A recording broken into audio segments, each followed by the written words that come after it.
This video is sponsored by GlassesUSA.com. An offering from a sage and a king is more than silver and gold. It is a seed of hope, a bud of faith. There is no Black Panther without Denzel Washington. About a month ago, I came across a video of Chadwick Boseman at Denzel Washington's tribute ceremony, and I was surprisingly blown away by the authenticity in his speech. As a young actor, Chadwick Boseman was basically put on by Denzel Washington. He paid for a trip for him to go to London to train at the Shakespeare Conservatory, and that in no small part played a role in Chadwick Boseman continuing on with his Hollywood actor's journey. In that speech, Chadwick Boseman very powerfully said that without Denzel Washington, there would be no Black Panther. Not specifically because of Chadwick Boseman and what Denzel did for his career early on, but rather what Denzel represented. Every battle fought, the hard territories gained, the fact that he wouldn't compromise on his own career as an African-American actor in Hollywood. For similar reasons, I personally have had a connection with Bruce Lee. Bruce Lee represented possibility. He represented what it could be like to have charisma and the integration of two different cultures in a new terrain. He would always elevate a conversation. He would make conversations about training and regimens into philosophy, and I found him to be a very emboldening presence. I also am beginning to realize that as an emerging artist, someone who's beginning to share their own work and sort of in the act of doing realize what their craft looks like, it becomes very, very important to really not pay attention to what people say about you, even if it's positive and especially if it's negative. Of course, feedback is important and it's good to learn from feedback, but it's very hard to use feedback, I've found, as the next step in your process, as something that you can build from to get better from. Ultimately, what is helpful in these terrains is to not care, to really try to ignore people and what they say about you, good or bad. I think this is something that is vastly important if you're just getting started, if you're just getting your own thing going. With this in mind, in today's video, I specifically want to talk about a few ideas on how it can be easier to stop caring about what people think of you or your work and instead focus on the output. And specifically to elucidate the ideas in this video, I do want to draw heavily from Bruce Lee's book, Jeet Kune Do, because he's someone who learned from everybody. He was driven by Taoism, Stoicism, Christianity, Hinduism, various terrains of martial arts and the philosophies within them. Bruce Lee, perhaps more than other actors of his time, he had to focus on not caring, on ignoring people, so that he could focus on expression artistry. And I think this philosophy ultimately is what might have helped him become the actor, become the icon that he ended up becoming. And so that's what I'll be going into for this video. Before starting off this video, however, I do want to give an acknowledgement to today's video sponsor, GlassesUSA.com. I was struck by a terrible feeling of how I could become Johnny Depp in real life. How could I accomplish that sexy professor look without glasses? And yet premium, high-quality lenses were so expensive, so dastardly in their ways. I was trapped. Then came in GlassesUSA.com. GlassesUSA.com allows consumers to purchase eyewear from the convenience of their homes, offers a wide variety of high-quality frames and lenses at economical prices, and a risk-free shopping experience. In fact, a complete pair of glasses could start at a mere $30, and they look as good as any other site's glasses, if not better. With the site, I was able to do a try-on of many different lenses. What we're gonna go into right now is a video where I teach you how to pick up women. Human evolution is often a very violent process. In the battle to survive, it comes down to one very simple question: survive or perish. These are close, but I look like an astrologer. Allow me to help you with numerology and astrology for your love life, your business. That's not working. Life finds a way. Yeah. It's very, dare I say, it's very Clark Kent. Maybe, I don't know. Yeah, it's like educated wilderness. It's like a scientist you can trust. And I gotta say, they're extremely high quality. I'm very, very happy with them. If you are in the market for a new pair of specs, definitely check out GlassesUSA.com. Click the link in the description box to get a great offer. And thank you, GlassesUSA.com, for sponsoring this video. I look good, and they're cheap too. They're real cheap. And now for our feature presentation. The first principle of Bruce Lee that can help us care less, that can help us ignore people, is this idea of preparing aggressively and then throwing it all away.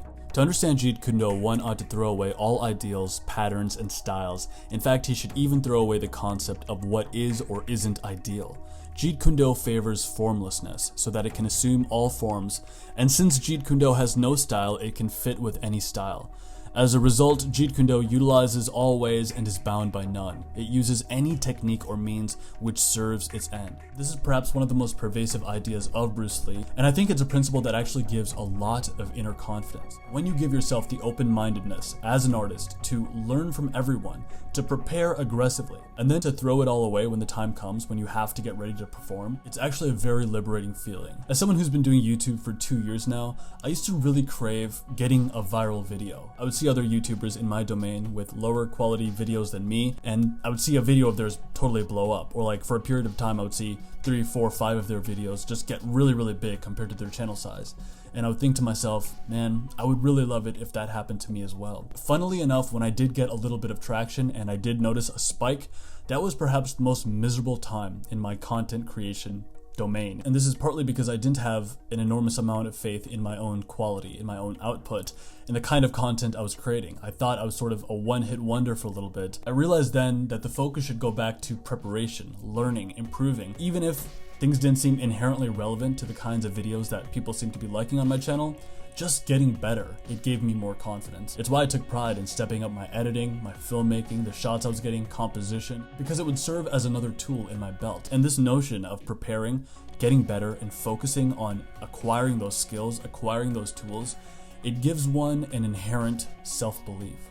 Alongside that though, it's very important to throw away the cards. Something that Johnny Depp had actually said in an episode of Inside the Actor's Studio is, he prepares every character rigorously. He has note cards that he prepares from, and he learns the in and out of every bizarre character that he comes up with. But when it comes time to actually performing on screen, he chooses to forget everything. And I think even if you're not an artist, this idea could be really helpful. Let's say, for instance, that you're going in for a job interview. Of course, it's very important to prepare, to anticipate the questions the company might ask you, to research everything you can Googleable about that company, figure that out. But ultimately, when the time comes, when you're suited up or dressed up and you're going in for that interview, the most important thing you can do is to just forget everything, to be incredibly present.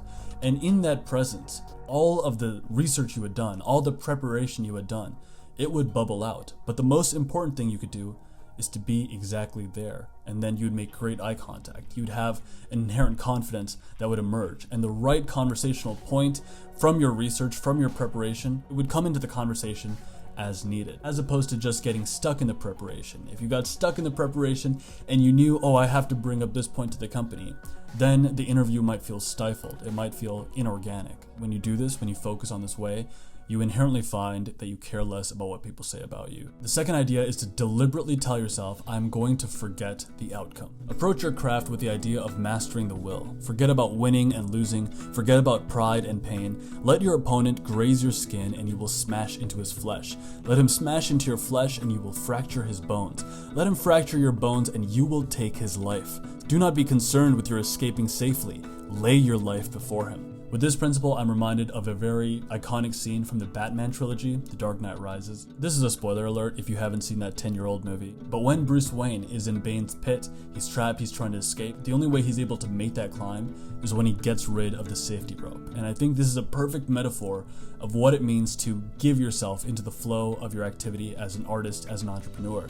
If you let your mind be distracted by the potential outcome, what it could be, then you're not 100% there with the craft, and the craft doesn't have the full potency that it does. It's funny with the sketches, they're not funny when you're making them. When you're making them, it's just, there's no one telling you that it's good. It's just like you're going through it, you're trying things out. You can't really tell what you have with any video until you break it down in the edit, and I bet you would find this to be true in life in general, actually. But in the moment, when you are making, when you are doing, when you are striving, tell yourself, hey, I've got to forget the outcome. I've got to just focus on the doing. The third idea from Bruce Lee that very much helps with ignoring what people think of you is a very Taoist principle, and it's to empty the mind. While being trained, the student is to be active and dynamic in every way, but in actual combat, his mind must be calm and not at all disturbed. He must feel as if nothing critical is happening. When he advances, his step should be light and secure, his eyes not fixed and glaring insanely at the enemy, no change taking place in his expression, nothing betraying the fact that he is about to engage in combat. Now, of course, this might sound very abstract, but this idea of sort of emptying your mind gives you one very specific advantage, and that is speed. And if there's one thing that Bruce Lee is known for, it's dazzling speed. Not just with his fists or his nunchucks, but even with his wit. He was able to, in interviews, flow and be playful. He could be menacing, but he would be more likely to give you an impish grin. This is why meditation is so important, because when you do have an empty mind that's detached from the results, detached from the outcome, you can have more playfulness, you can engage more, you can be more focused, and in that focus, you can be light and speedy. You can get things done while other people are still talking about it. The final idea that I want to share from Bruce Lee that helps with this idea of not caring about what people think of you, what people think of your work one way or the other, is this notion of being water. To be water. You must be shapeless, formless, like water. When you pour water in a cup, it becomes the cup. When you pour water in a bottle, it becomes the bottle. You put it in a teapot, it becomes the teapot. Now water can flow, or it can crash. Be water, my friend. This phrase is an amazing and profound summation of everything that Bruce Lee believed in. When you prepare aggressively, but in the moment you choose to throw away all of your research. When you choose to forget the outcome and you're light about the way things are done. When you choose to empty your mind, then you have an adaptability. You have a flow that you can work from. And that's a very potent, powerful thing. Oftentimes, as a creative, what you think you crave is like adoration from the public. But really, what the creative mind really needs is silence and momentum. You want things to be quiet up here so that you can get back to doing, because the doing is what makes you happy, not necessarily the outcome. And for those of us who are willing to keep that perspective of preparing aggressively so that we can do our best work, but in the moment, forgetting everything that we've prepared and just being present. For those of us who are willing to forget the outcome, to give into the flow of the action, to keep our minds empty, to become like water, to us I say, greatness is coming. We'll see you guys Thursday.